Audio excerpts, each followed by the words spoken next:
Hi everyone, welcome to my channel. आज हम blood physiology करेंगे, रैपिड रिवीजन करेंगे। और ये रैपिड रिवीजन आपके लिए बेस्ट बेनिफिशियल तब होंगी जब आपके हाथ में मेरे नोट्स भी हों। तो बेटर है कि आप व्हाट्सएप नंबर नीचे मैं डिस्क्रिप्शन में प्रोवाइड कर दूंगी और आप उससे नोट्स परचेज कर लें, ठीक है। और बहुत ही मिनिमल कॉस्ट पे आपको वो नोट्स मिलेंगे और पूरी फिजियोलॉजी आपको कुछ प्राइस में मिल जाएगी, जिससे आपको मैं यहाँ पे रिवाइज भी करा रही हूँ, समझा भी रही हूँ। और सबसे बड़ी बात है कि मेरी जो रिवीजन सीरीज है वो कंप्लीट टॉपिक को कवर करेगी और आपको ये भी बताएगी एग्जाम में करते कैसे हैं। तो ये अपॉर्चुनिटी आपको मिस नहीं होने देनी चाहिए, कहीं नहीं मिलने वाली यूट्यूब पे। ओके, तो शुरू करते हैं रैपिड रिवीजन ब्लड फिजियोलॉजी। अगर कंपोनेंट्स की बात करें तो पहले डिस्ट्रीब्यूशन, ये एग्जाम में नहीं पूछा जाएगा, बस आपको बताना चाह रही थी कि जो ब्लड है वो अगर हम ट्यूब में स्टैंड करने के लिए छोड़े तो 45% जो है वो सेल काउंट होता है, 55% प्लाज्मा, ठीक है। प्लाज्मा मतलब इसमें सेल्स नहीं होते, फ्लूइडी पोर्शन, ठीक है। और सेल्स जो है उसमें आरबीसी जिसे एरिथ्रोसाइट भी बोलते हैं, डब्ल्यूबीसी जिसे ल्यूकोसाइट भी बोलते हैं, और प्लेटलेट्स और थ्रोम्बोसाइट, ठीक है। तो ये तीन टाइप के सेल्स होते हैं। प्लाज्मा में 91% वाटर होता है, 9% सॉलिड होते हैं। सॉलिड इनऑर्गेनिक सारे आयंस होते हैं और ऑर्गेनिक में प्लाज्मा प्रोटीन्स होते हैं सबसे important, albumin, globulin, fibrinogen, prothrombin, ठीक है। और sugar, fat, enzymes and hormones होते हैं। कभी कभी फंक्शन ऑफ ब्लड पूछ लिया जाता है, वैसे तो आप ये पूरी ब्लड फिजियोलॉजी करने के बाद ये सब खुद एनालिस्ट कर पाएंगे, बट फिर भी transport of gases bye RBC, ये तो फंक्शन सबको पता है कि ट्रांसपोर्ट ऑफ गैसेस करती हैं हमारी RBC. Plasma proteins carrier function, बहुत सारी चीजें हैं जिन जो लिपिड सोल्यूबल हैं तो वो प्लाज्मा में ट्रांसफर नहीं हो सकती, तो उनके लिए कैरियर चाहिए प्रोटीन। इम्यून फंक्शन तो प्ले करती हैं, सबको पता है, एंटीबॉडी बनाती हैं। ऑस्मोलैरिटी के लिए प्रोटीन्स जो है वो क्रॉस नहीं कर सकती मेम्ब्रेन से, तो ऑस्मोलैरिटी के लिए एक यही सबसे इंपॉर्टेंट चीज होती है प्रोटीन्स, ठीक है। न्यूट्रिटिव फंक्शन, सारा न्यूट्रिशन का इधर से उधर जाना ऑब्वियसली ब्लड से हो रहा होता है। Regulation of water, pH, temperature, है ना, electrolytes. For excretion of waste product, kidney में जाके एक्सक्रीशन हो रहा होता है। और हार्मोन्स का एक्शन तो इसके बिना पॉसिबल है ही नहीं, क्योंकि एंडोक्राइन का मतलब ही है कि ब्लड के थ्रू टारगेट ऑर्गन में जाना, राइट। अच्छा, फंक्शंस ऑफ प्लाज्मा प्रोटीन्स जो है ये एग्जाम में आ जाता है 5 मार्क्स का क्वेश्चन। तो हमें ये 4 टाइप के प्रोटीन हम देख चुके हैं। ग्लोबुलिन जो है अल्फा, बीटा या गामा टाइप का भी होता है। अगर फॉर्म्स ऑफ ग्लोबुलिन देखें तो जैसे इम्यूनोग्लोबुलिन की फॉर्म में हो सकता है ट्रांसफेरिन आयरन बाइंडिंग के लिए, कॉपर बाइंडिंग के लिए सिरुलोप्लाज्मिन, एग्लूटिनिन्स एंटीबॉडीज, ठीक है, या फिर ग्लूकोज या लिपिड के साथ होंगे कॉम्प्लेक्सेस। अब बात करते हैं फंक्शंस ऑफ प्लाज्मा प्रोटीन्स। पहला मोस्ट इंपोर्टेंट फंक्शन है कि plasma protein maintains colloidal osmotic pressure, ठीक है, to prevent water leakage across the capillary. तो अगर अंदर हमारे प्रोटीन्स ज्यादा होंगे तो वाटर को ये बाउंड करके रखते हैं, लेकिन इसका होता है ऑनकोटिक प्रेशर। तो ऑनकोटिक प्रेशर अगर ज्यादा होगा मतलब प्रोटीन्स ज्यादा है, अगर प्रोटीन ज्यादा है तो ऑनकोटिक प्रेशर ज्यादा है।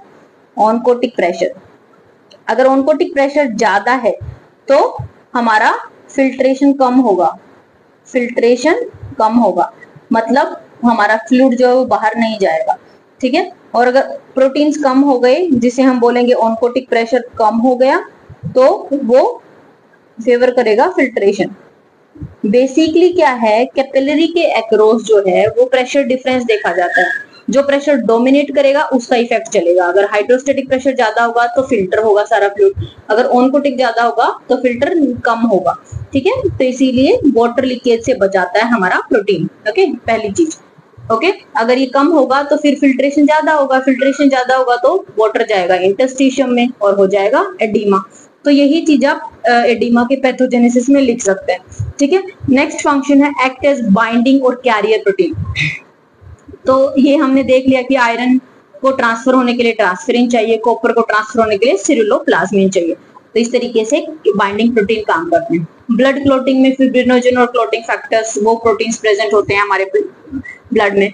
तो फिब्रिनोजन और क्लॉटिंग फैक्टर्स ये सब ब्लड क्लॉटिंग का पार्ट होते हैं, ठीक है। इम्यूनिटी की अगर बात करें तो ग्लोबुलिन्स जो है वो इम्यून फंक्शन तो प्ले करता ही है बाय फॉर्मिंग एंटीबॉडीज, राइट, जो एंटीजन के अगेंस्ट काम करेंगी और उसे डैमेज कर देंगी। ट्रांसपोर्ट फंक्शन की बात करें तो ड्रग्स और आयंस के ट्रांसपोर्ट का फंक्शन तो, और न्यूट्रिशन का, न्यूट्रिएंट्स जो हैं उनको हमारा ट्रांसपोर्ट कराता है blood. Viscosity of blood fibrinogen और एल्ब्यूमिन की वजह से होती है, ठीक है। Blood act as a buffer, acid base balance में अगर आप देखेंगे तो ब्लड के कंपोनेंट्स का ही जिक्र हो रहा होता है। हीमोग्लोबिन बफर है, ठीक है, बाइकार वहां पे बेसिकली हो क्या रहा होता है, बफर जो H पॉजिटिव को एक्सेप्ट करके उस एसिडिटी को कम करे, वो एल्केलाइन हो गया। तो बेसिकली हमारा ब्लड जो है वो बहुत अच्छा बफर का काम करता है। रीनल फिजियोलॉजी में आप विजिट कर सकते हैं अगर आपको उसकी डिटेल देखनी है। नेक्स्ट इंपॉर्टेंट टॉपिक आता है हीमोग्लोबिन। अब हीमोग्लोबिन जो है आप उसे कैसे लिखेंगे अगर हीमोग्लोबिन का स्ट्रक्चर वगैरह आ गया तो haemoglobin red oxygen carrying pigment होता है, consist of haem plus globin. Haem होता क्या है बेसिकली, हीम होता है कि आयरन कंटेनिंग पोरफायरिन। पोरफायरिन क्या होता है, it is a tetra pyrrole, मतलब 4 पायरोल रिंग है जो जॉइंट बाय 4 मीथेन ब्रिजेस, ठीक है। तो स्ट्रक्चर हम देखेंगे एक बार के लिए, ये आपको लिखना कैसे वो मैं बता रही हूँ। 4 pyrrole ring joint by 4 methane bridges, और मिथाइल 1358 साइड चेन है, विनाइल 24 पे, और प्रोपियोनिक एसिड 67 पे ये प्लेस है। बस ये स्ट्रक्चर हमें ऐसे बताना है।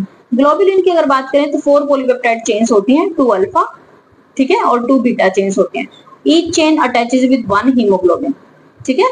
तो 1 haemoglobin has 4 iron and 4 the polypeptide chains and 4 oxygen molecules.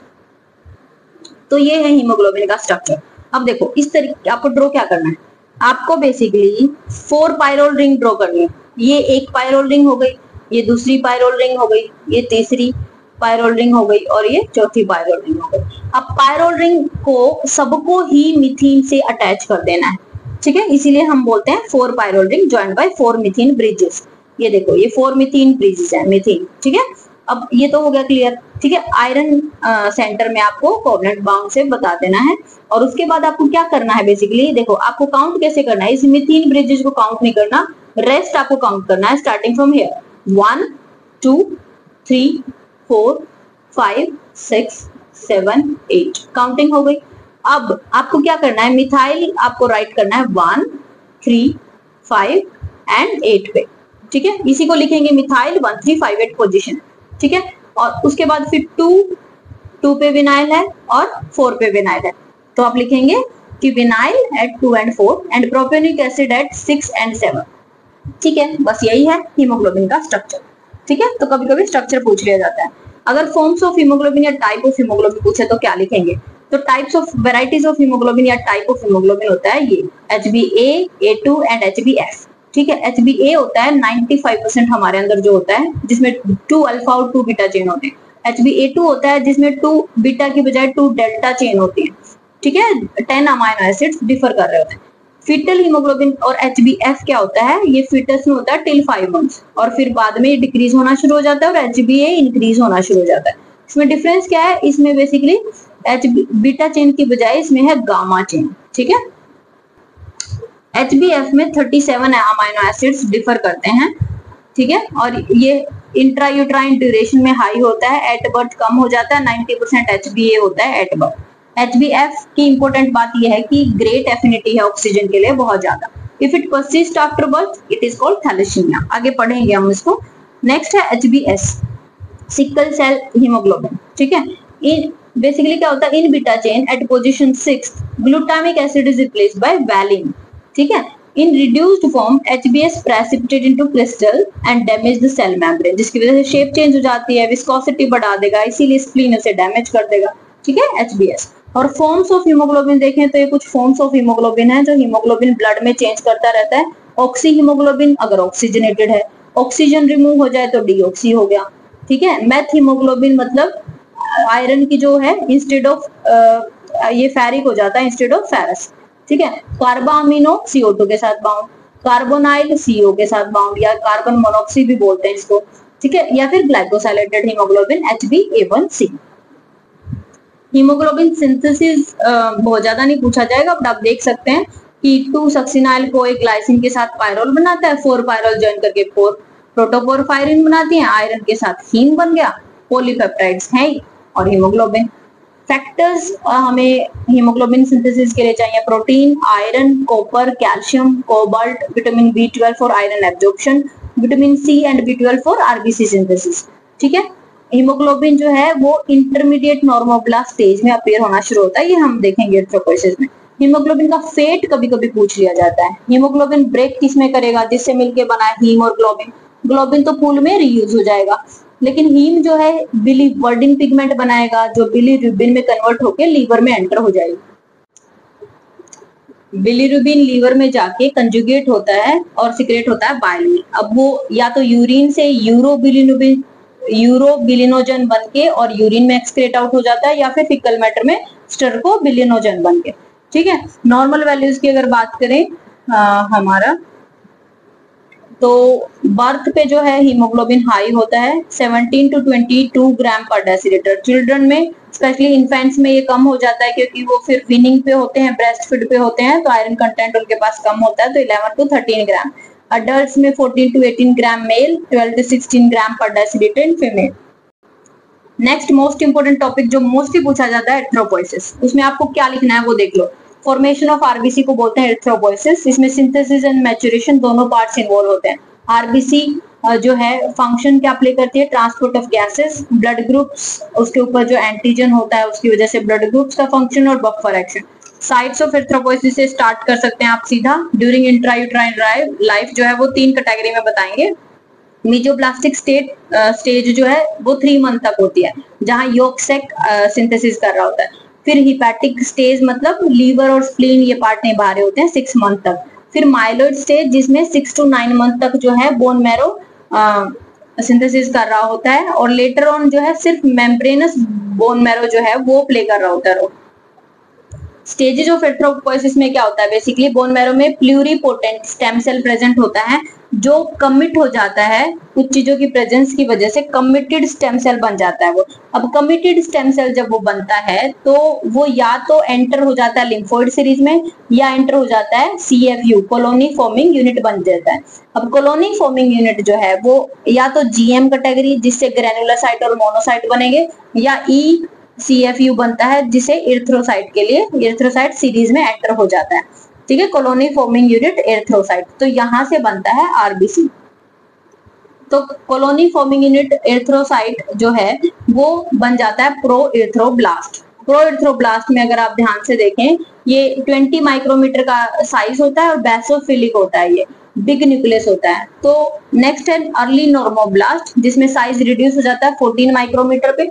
ठीक है, और न्यूक्लियस साइज भी कम होता जाता है। तो आपको बेसिकली देखना ही है कि देखो न्यूक्लियस साइज जो है वो कम होता जा रहा है अल्टीमेटली।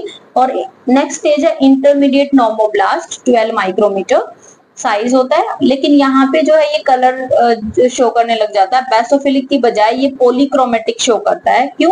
क्योंकि यहाँ पे haemoglobin starts appearing, haemoglobin appear होना शुरू हो जाता है सेल के अंदर। ये पूछा जाता है MCQ में कौन सी स्टेज में, इंटरमीडिएट नॉर्मोब्लास्ट। फिर लेट नॉर्मोब्लास्ट 10 माइक्रोमीटर और साइज रिड्यूस होता होता हमारा एरिथ्रोसाइट बन जाता है 7 माइक्रोमीटर का। बीच में स्टेज आती है रेटिकुलोसाइट, ठीक है, जो कि एसिडोफिलिक है। तो अल्टीमेटली एरिथ्रोपोइसिस में आपको देखना है क्या क्या नाम है, प्रोएरिथ्रोब्लास्ट, ठीक है, फिर 3 नॉर्मोब्लास्ट है, अर्ली, इंटरमीडिएट, लेट, और रेटिकुलोसाइट बन जाता है, और एरिथ्रोसाइट। ठीक है, साइज भी रिड्यूस हो रहा है और न्यूक्लियस साइज भी रिड्यूस हो रहा है, और रेटिकुलोसाइट तक न्यूक्लियस जो है वो डीजेनरेट हो जाता है, और यहाँ पे वो क्रोमेटिन थ्रेड्स प्रेजेंट होते हैं जिसे बोलते हैं रेटिकुलम। ठीक है, अब बेसिकली बस ये 2 चीजें हैं जो आपको याद होनी चाहिए, और तीसरी चीज है basophilic, polychromatic and acidophilic change. ठीक है, तो लास्ट बन जाता है एरिथ्रोसाइट जो कि जिसमें न्यूक्लियस होता नहीं, नॉन न्यूक्लियोटाइड सेल है, ये एसिडोफिलिक है और हीमोग्लोबिन है इसके अंदर, रफली मैक्सिमम 36%। अब ये पूछते हैं फैक्टर अफेक्टिंग हीमोग्लोबिन, सबको पता है, तो कैसे प्रेजेंट करेंगे इसे, ये देखो आप स्टिमुलेटिंग फैक्टर्स आप लिखेंगे पहले, जैसे किससे स्टिमुलेट हो सकता है एरिथ्रोपोइसिस। तो हाइपोक्सिया में फॉर एग्जांपल हाई एल्टीट्यूड पे जब PO2 कम होगा तो पेरिट्यूबुलर कैपिलरी जो है रीनल किडनी में, जो पेरिट्यूबुलर कैपिलरीज है वो सीक्रेट करेंगी एरिथ्रोपोइटिन। एरिथ्रोपोइटिन स्टिमुलेट करेगा बोन मैरो को और इंक्रीज कर देगा एरिथ्रोपोइसिस। तो एक तो हो गया ये। दूसरा थायराइड की वजह से, यानी एरिथ्रोपोइटिन बाहर से भी दिया जाए तो भी, और थायराइड की वजह से जो है मेटाबॉलिज्म बढ़ जाता है जिसमें आरबीसी सिंथेसिस बढ़ जाती है। ये स्टिमुलेटिंग फैक्टर हो गए। अब है मैचुरेशन फैक्टर। अब देखो आरबीसी सिंथेसिस तो अफेक्ट करेंगे ना, अगर बनने वाली चीजें इंग्रेडिएंट ही नहीं मिले तो इसीलिए जो भी हमें चाहिए मैचुरेशन के लिए B12 और फोलिक एसिड चाहिए मेनली, तो उसके अकॉर्डिंग आरबीसी सिंथेसिस अफेक्ट हो जाएगा। इंट्रिंसिक फैक्टर B12 के एब्जॉर्प्शन के लिए चाहिए, तो अगर स्टमक बाय चांस में स्टमक में कोई इश्यू है तो इंट्रिंसिक फैक्टर कम होगा तो भी अफेक्ट कर सकता है एरिथ्रोपोइसिस को। अब सिंथेसिस ऑफ हीमोग्लोबिन में प्रॉब्लम हो गई, जैसे आयरन ही नहीं मिला, प्रोटीन ही नहीं मिला, है ना, और उसके एब्जॉर्प्शन के लिए विटामिन सी, कोबाल्ट नहीं मिला, तो भी इट कैन अफेक्ट एरिथ्रोपोइसिस। तो synthesis, maturation and stimulating factors, इस तरीके से आप फैक्टर अफेक्टिंग एरिथ्रोपोइसिस बताएंगे। ठीक है, नेक्स्ट है अनीमिया, ये भी अब अप्लाइड में आ जाता है। तो अनीमिया वैसे हम कर चुके हैं पीपीक्यू में, जस्ट एक बार फटाफट से दिखा देती हूँ। डिक्रीज ऑक्सीजन कैरिंग कैपेसिटी होती है, it can be because of decrease in RBC count या डिक्रीज इन हीमोग्लोबिन। ठीक है, क्लासिफिकेशन वही है, एटियोलॉजिकल और मोर्फोलॉजिकल क्लासिफिकेशन। एटियोलॉजिकल मतलब प्रोडक्शन नहीं हो रहा इन्हीं आयरन, B12 और फॉलिक एसिड की वजह से, और अनीमिया का नाम लिखना है अगर आपको एक्सप्लेन करना है तो अच्छे से। क्रॉनिक इन्फ्लेमेशन की वजह से, क्रॉनिक किडनी डिजीज या फिर क्रॉनिक इन्फेक्शंस हो गए, बोन मैरो में कोई प्रॉब्लम है, प्लास्टिक एनीमिया, ब्लड लॉस हो गया, हीमोलिटिक एनीमिया, वो हो जैसे किसी भी वजह से हो सकता है, सिकल सेल एनीमिया की वजह से हो सकता है, परप्यूरा की वजह से हो सकता है, या मलेरिया की वजह से हो सकता है। ठीक है, तो एबनॉर्मल सेल जो भी होंगे वो स्प्लीन तोड़ देगी और हीमोलिसिस हो जाएगा। तो ये था हमारा एटियोलॉजिकल क्लासिफिकेशन। मॉर्फोलॉजिकल में based on size of RBC, तो साइज नॉर्मल होगा तो नॉर्मोसिटिक, जो ब्लड लॉस में ही हो सकता है ना, माइक्रोसिटिक कम होगा यानी iron deficiency anaemia, chronic infection या थैलेसीमिया में। आरबीसी साइज ज्यादा होगा मैक्रोसिटिक, ये हमारा मेगालोब्लास्टिक होता है B12 और फोलिक एसिड की डेफिशिएंसी की वजह से। अदरवाइज MCHC से भी कैटेगराइज कर सकते हैं हम। MCHC जो percentage of haemoglobin concentration, hypochromic या नॉर्मोक्रोमिक। हाइपरक्रोमिक जो है मोर देन 36%, ये एग्जिस्ट नहीं कर सकता, इससे ज्यादा HB अकोमोडेट नहीं कर सकती आरबीसी। ठीक है, नॉर्मोक्रोमिक कब होगा, जब ब्लड लॉस होगा, और कब होगा MCHC, जैसे आयरन डेफिशिएंसी एनीमिया या थैलेसीमिया में देखने को मिलेगा, लेकिन परसेंटेज ऑफ MCHC कम होगा, लेस देन 32%। अनीमिया की साइन सिम्टम वही फटीग, डिस्निया, पेलर, ब्लीडिंग होगी, jaundice, icterus, lymph node swelling, tender bone, hepatomegaly या स्प्लेनोमेगाली। इन्वेस्टिगेशन हम ब्लड की वही इन्वेस्टिगेशन कराएंगे, size, haemoglobin, RBC, PCV, retic count कराएंगे। रेटिक काउंट अगर बड़ा है दैट मींस ब्लड लॉस है, कम है मतलब एप्लास्टिक एनीमिया है। हेप्टोग्लोबिन चेक कर सकते हैं, आयरन बाइंडिंग प्रोटीन को, बिलिरुबिन तो लेवल चेक करना ही है। ट्रीटमेंट जो भी कॉज होगा, इन्फेक्शन है, डाइटरी डेफिशिएंसी है, जो भी कॉज है उसको ट्रीट करना पड़ेगा और सिम्टोमेटिक ट्रीटमेंट देनी। एक और बहुत ज्यादा इंपॉर्टेंट टॉपिक है ब्लड कोगुलेशन, जो पूछा जाता है, which is spontaneous arrest of bleeding. क्या लिखेंगे हम बेसिकली, हमें प्रेजेंट कैसे करना है।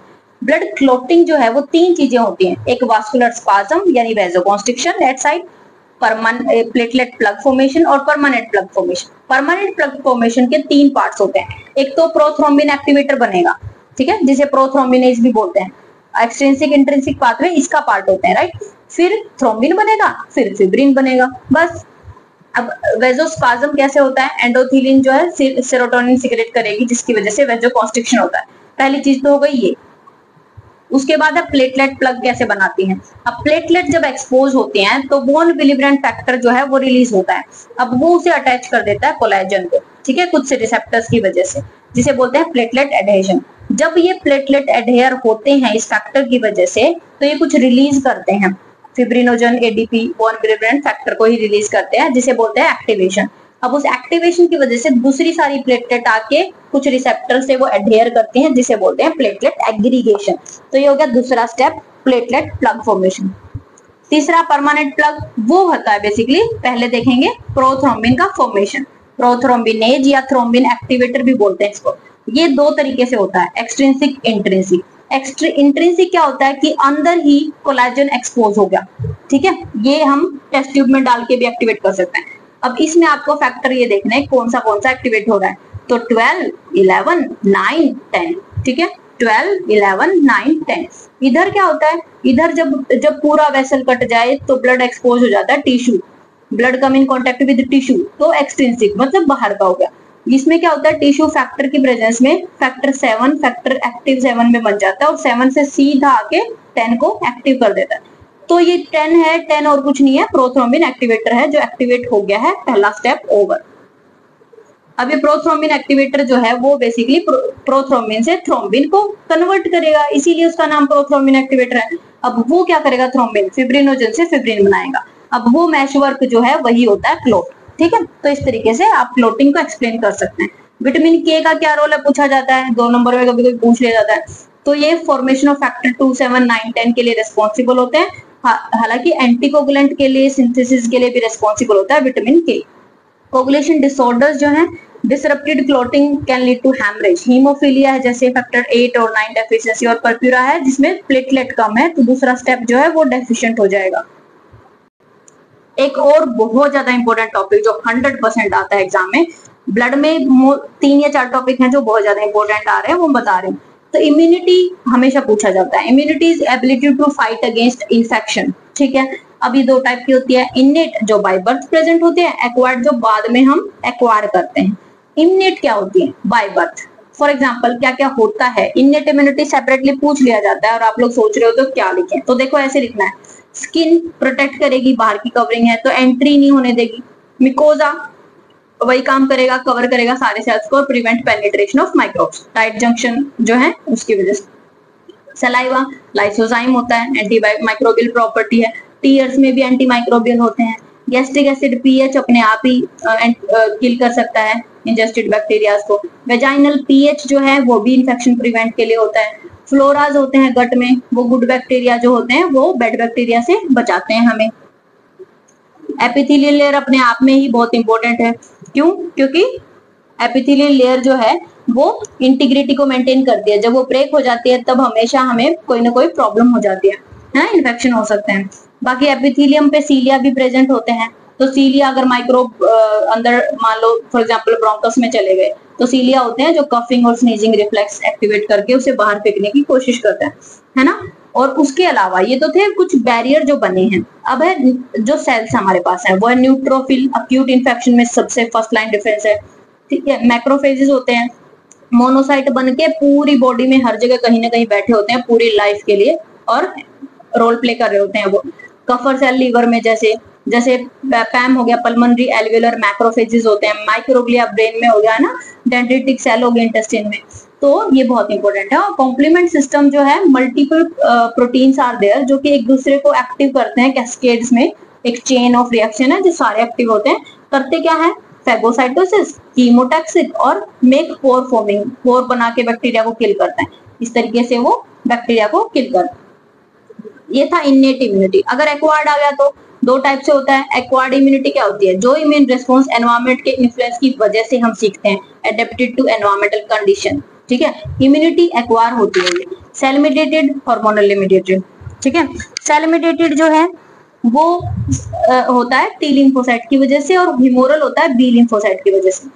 T lymphocyte after formation in bone marrow, T lymphocyte thymus में चले जाते हैं और फिर लिम्फोइड ऑर्गन में, ठीक है। और B lymphocyte on the other hand, ये बर्सा ऑफ एनिमल में मिले थे इसलिए इसका नाम बी लिम्फोसाइट है।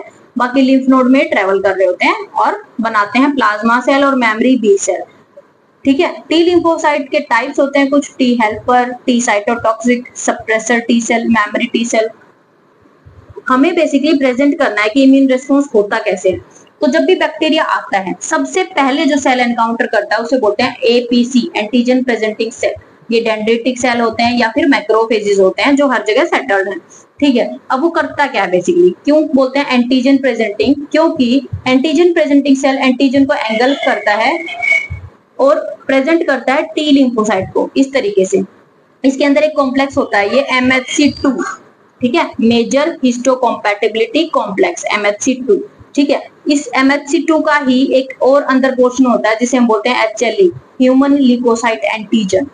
HLA जो है इसकी कैपेसिटी होती है कि ये एंटीजन को बाहर प्रेजेंट कर सकता है, बहुत ज्यादा इंपॉर्टेंट है ये बाइंड करेगा एंटीजन को और इसे एक्सप्रेस करेगा MHC के सरफेस के ऊपर, तो इसीलिए इसका नाम है एंटीजन प्रेजेंटिंग सेल। अब एंटीजन प्रेजेंटिंग सेल एक्सपोज हो गया, ठीक है, expose to T helper cell. किसको एक्सपोज करेगा? टी हेल्पर सेल को करेगा जिसके अंदर टी सेल रिसेप्टर है।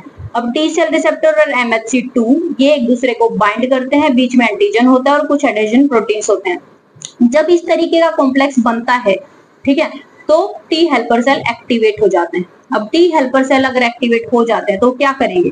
ठीक है, वो एक तो इंटरल्यूकिन रिलीज करेंगे और इस अटैचमेंट को बढ़ाएंगे ताकि further T helper cell activate हो पाए। सेकेंड थिंग, ये स्टिमुलेट करेंगे साइटोटॉक्सिक टी सेल को ताकि वो एंटीजन को एंगल्फ करके वो किल कर सके।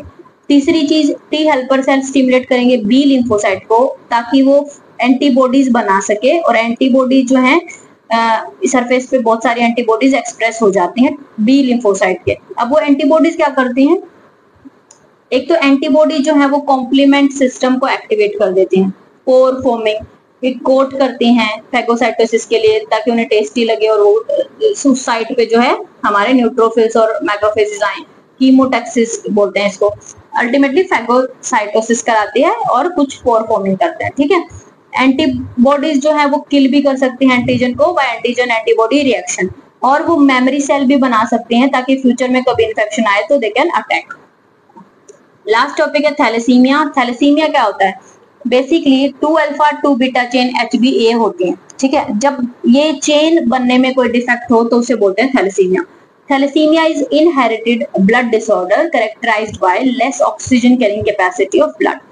इसमें क्या होता है, HbA अच्छे से बन नहीं पाता, ineffective HbA formation after birth. Depending on gene affected involved to form alpha या beta chain, it can be classified as alpha thalassemia, beta thalassemia, ठीक है। अल्फा कम कॉमन होता है, बीटा मोर कॉमन होता है। अल्फा अब दोनों को मेजर या माइनर करके डिवाइड कर सकते हैं हम। बीटा थैलेसीमिया जो कि मोर कॉमन होता है वो मेजर या माइनर होता है। माइनर जब होता है जब एक ही चेन अफेक्टेड है, ठीक है, जिसे कैरियर बोलते हैं हम, ऑटोसोमल रिसेसिव। मेजर होता है जब दोनों चेन अफेक्टेड है, तो अगर बीटा नोड से हम उसे डिनोट करें तो बीटा नोड एनीमिया, ठीक है, तो ये मेजर हो गया। माइनर जो है अगर दोनों ही फादर मदर माइनर हैं तो 25% वो बच्चा नॉर्मल हो सकता है और 25% वो अफेक्टेड हो सकता है थैलेसीमिया मेजर के साथ, बाकी 50% वो कैरियर की फॉर्म में थैलेसीमिया माइनर रहेगा, ठीक है। लैक ऑफ बीटा चेन से क्या होगा, अल्फा चेन पॉलीमराइज हो जाएगी and form gamma, so HbF amount increase, HbF बन जाएगा, ठीक है। अल्फा चेन पॉलीमराइजेशन की वजह से कुछ और चेन बन जाएंगी जो गामा चेन होंगी, तो उसे बोलेंगे HbF। तो HbF का अमाउंट बढ़ जाता है जब HbA नहीं बन पाता, having alpha and gamma chain. High level of HbF increases decrease in HbA, तो इस प्रेजेंटेशन को बोलते हैं थैलेसीमिया। होगा क्या, जॉन्डिस हो जाएगा हेमोलिसिस की वजह से, फटीग हो जाएगी, बोन मैरो ओवर एक्टिव है तो बोन मैरो बोन्स में डिफॉर्मिटी दिखेगी, वाइड फेस दिखेगा बोन मैरो एक्सपेंशन की वजह से। स्प्लीनोमेगाली, स्प्लीन साइज बढ़ जाएगा, बहुत सारा हेमोलिसिस हो रहा है तो, ठीक है, और अनीमिया की वजह से रिपीटेड इन्फेक्शंस हो रहे होंगे। तो ट्रीटमेंट क्या है, इन्हें बार बार ब्लड ट्रांसफ्यूजन करना होता है और इन्फेक्शन प्रिवेंशन के लिए जो है हमें केयर करनी होती है। तो ये हो गया थैलेसीमिया। तो that's all about blood physiology. Quick revision थी, मोस्ट इंपोर्टेंट टॉपिक सब कर लिया हमने, और सबसे इंपोर्टेंट होता है राइटिंग स्टाइल जो आपने देख लिया होगा।